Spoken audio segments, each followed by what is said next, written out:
Hi there, it's Ross Brown, GameGrin.com. And I'm Ananda Gupta. I'm the lead designer of XCOM Enemy Within. Well, fantastic. I mean, I've had some hands-on time with the demo. I really enjoyed my time with it, so I guess we'll start there because there were some big reveals here. Yeah. Why don't you tell me about the new soldiers? So the two new soldier advancement types we're adding in XCOM Enemy Within are the Mech Trooper, who's a new class. So he or she has a whole new training tree. You build a cybernetics lab in your base, and you can convert your existing soldiers into mech troopers, and then they can wear the mech suit into battle.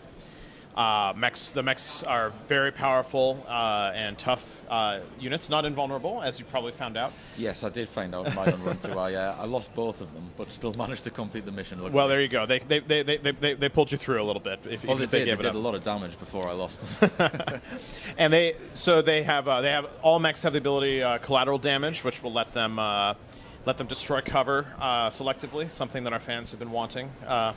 And mech suits are customizable. So, for example, at the first tier of mech development, you choose between a flamethrower or a kinetic strike module. And then you can, as you advance, you will get further tactical subsystems that I think really sort of give them a lot of play style change, a lot of varied play styles in how they play. And then the other type of soldier enhancement is genetic modification. You will build a genetics lab in your base if you want, and then you can apply genetic modifications to your soldiers. You get these genetic modifications through alien autopsy research. So Dr. Valen, as she's completing autopsies, she will figure out ways to give your soldiers access to otherworldly abilities derived from researching the aliens themselves, and those go on top of your class. So a sniper will still be a sniper after genetic modification and have all the abilities that she had before.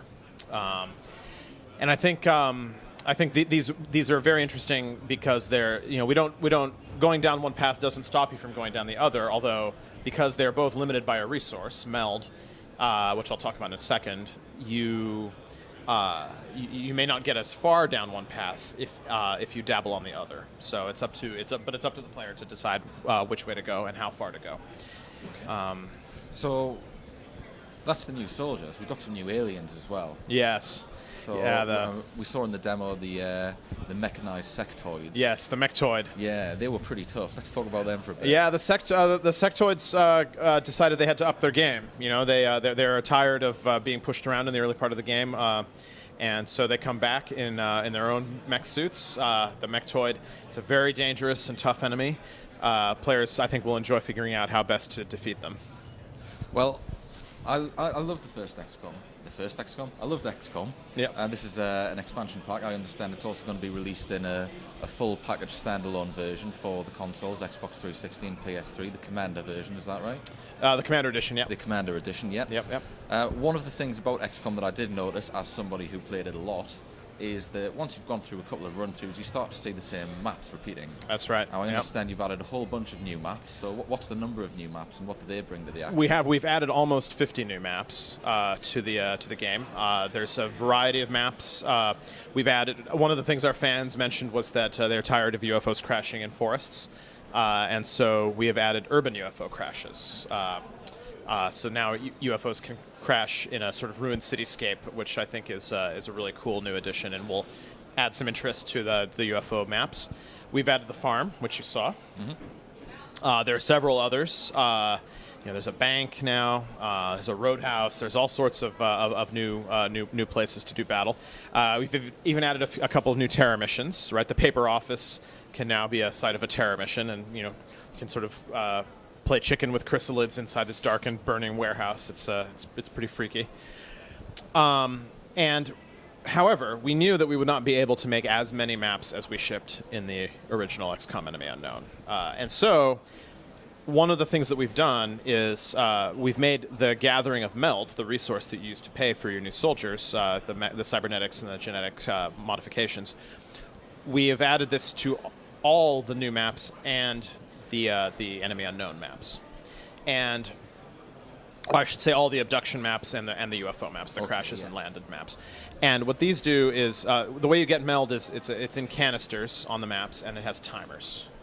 Each canister has a self-destruct timer that the player must then decide, is it worth exposing myself to some additional risk maybe to explore and find and recover these canisters before they self-destruct? That is a new tactical wrinkle that is in Enemy Within, and I think it will help freshen up some of the maps from Enemy Unknown as well. Since you may play and you'll see a gas station. Oh, I remember this gas station from Enemy Unknown, but now it has meld canisters, and hopefully that will players will say, well, now I have a new consideration when figuring out what to do here. It's definitely something that I encountered in the demo, because my usual strategy would be to play very slowly and very carefully. But obviously you're on a timer to pick up these meld counters, so if you want to upgrade your troops, that really adds a whole new element to it, where you can't maybe be as slow and careful if you want to grab that meld. That's right. So it certainly makes you change your tactics and rethink the entire game. One of the things that did occur to me when I was playing through the demo is you've got these new unit types, so presumably that means a little bit extra research. And you've mentioned that you're going to have to build new facilities within the base in order to unlock this troop. So would that affect the length of the campaign and the way that it plays out, the extra time that's required to build these facilities and do the research? The length does increase a little bit. We intentionally designed the game so that as much of the new stuff as possible would come attached to sort of existing techs. There is, of course, a new tech for meld recombination, and that's something you'll get access to very early in the game, so you can decide whether you want to pursue it. Excuse me. But with, for example, unlocking the Mech 2, the second tier of mech, that comes off of UFO power. So there's definitely some ties into the original tech tree as well, to avoid adding a lot of extra research time. Now, that said, on Classic and Impossible difficulty, we did decide to increase tech costs. So now players will have a slower time getting into the advanced tech areas of the tech tree on those difficulty levels, because we felt that was going a little too fast for expert players. Oh dear, so that means we're going to be encountering the tougher enemies before we've got the tech to deal with them. Yeah, and the plasma weapons are a little more expensive on those difficulties now as well. So yeah, there is definitely going to be some level of challenge that is maybe a little unexpected for players. We'll see. Well, I do have one last question for you before I let you get on.